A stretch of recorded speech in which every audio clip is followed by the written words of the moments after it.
Сәлем қайырлы күн достар. Енді көп санды кісілер осы статор жайлы сұрап жатады. Статорым істемей қалды. Неден болуы мүмкін? Ішінде шөткісі бар ма? Кетіп қала ма деп.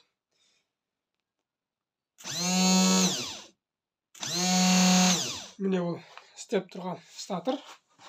Енді бұны сіздерге ашып көрсетейін.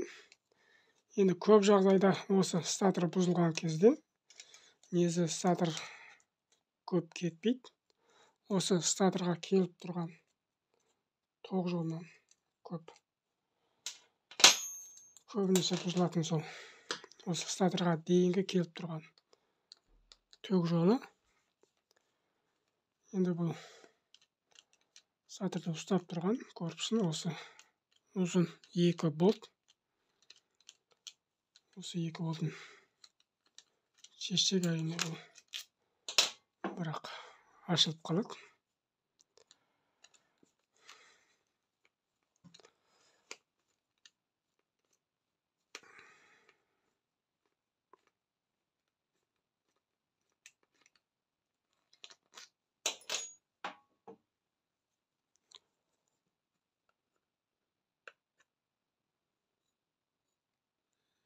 Міне бұл артқы қақпағы.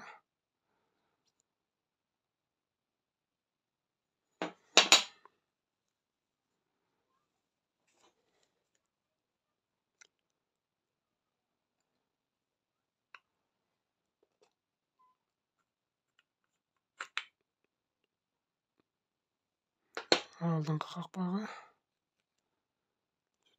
Орталықтағы резинасы. Міне бұл шөткімен оғы. Енді мен бұны артына қарай суырып алайын.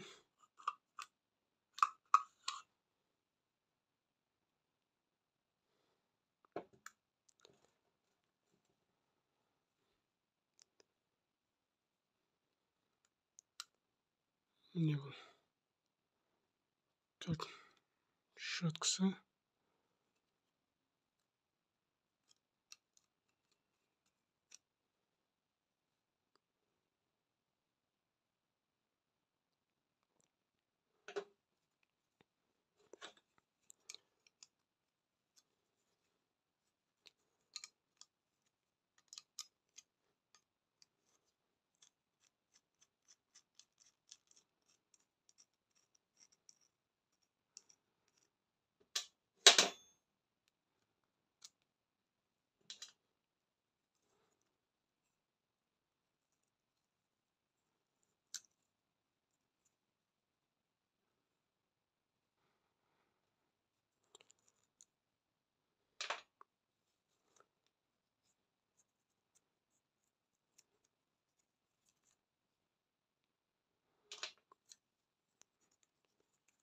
Және жыл темірді боковойға тигізбей ұстап тұрған қауырсын. Одан кейін осы цилиндр ішінде тек 4 магниті ғана бар. Өте қарапайым. Енді бұны қайтадан сіздермен бірге құрап жайық. Алдымен осы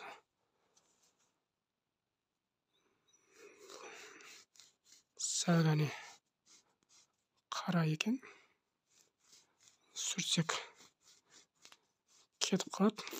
Егерде қалай да бір ойылып біраз желінген жағдай болса, майда наждакпен сүртіп жіберсеңіздер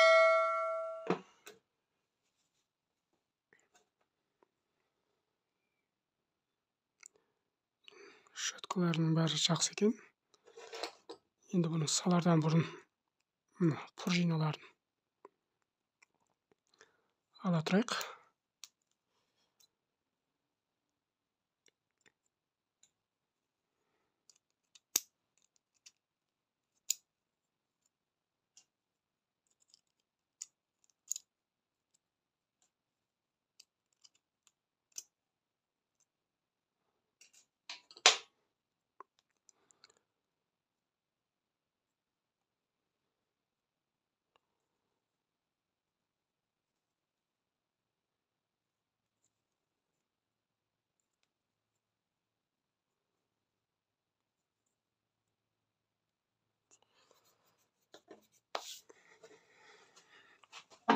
Алдымен осы үлкен цилиндрынан бастайық.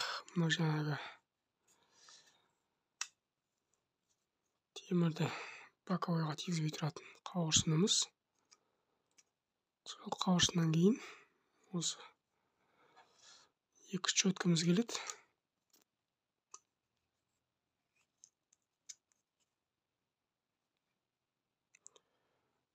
Кішкентай сальнигіміз. Кейбіреуінде бұл сальник жоқ. Өйткені кейбірінің мынандай келіп тұратын қыртыстары үлкен.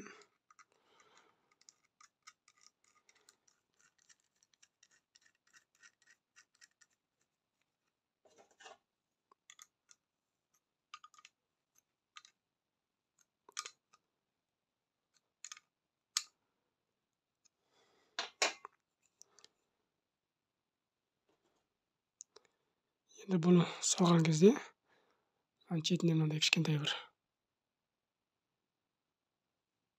кетігі болады. Осы кетікке келетін бір мынандай кіртпегі болады. Соны тураласаңыздар өз орнына келе қалады.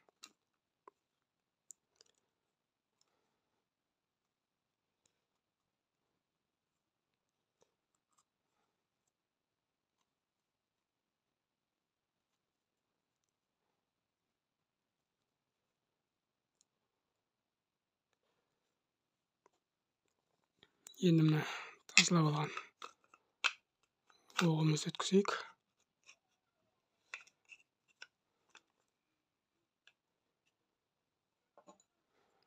Жаңағы артқы резинасы.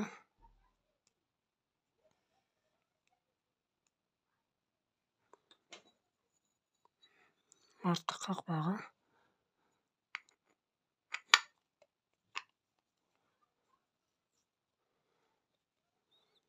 Енді бұның пружиналарын тағып алсақ болады.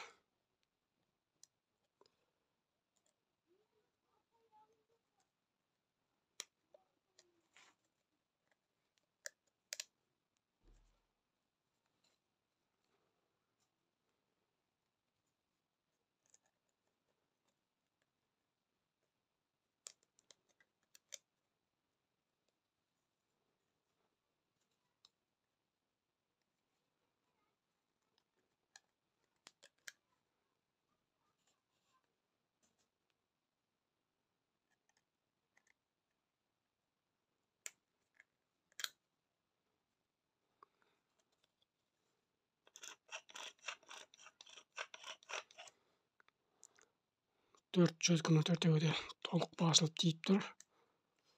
Соны пружинаны қойғаннан кейін сол төрт четкіні көріп алсаңыздар болды. Одан кейін қақпақ пен цилиндрдің ортасындағы резина, беткі қақпағы.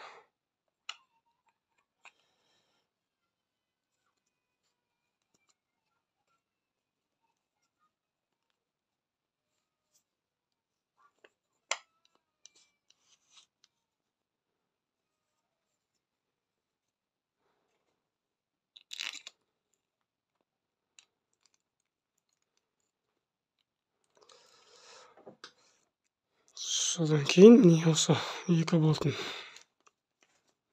тақсақ қана болғаны.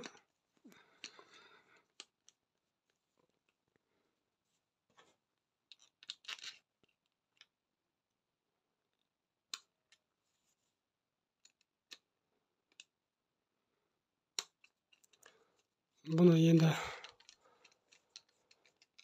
жаңағы магнитті, ортадағы оқты тексерудің көп қажеті жоқ. Өйткені ол кетпейді. Бұның сол ең кететін жері жаңағы щеткалары сәл тоқтығып қалса ғана. Одан кейін осыған келіп тұрған ток жолдарында қандай да бір замакания болса сонда ғана істемей қалады. Жап-жақсы айналып тұр.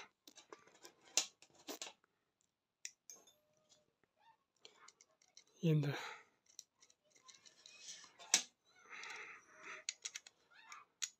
оны тағып сынап көрейік.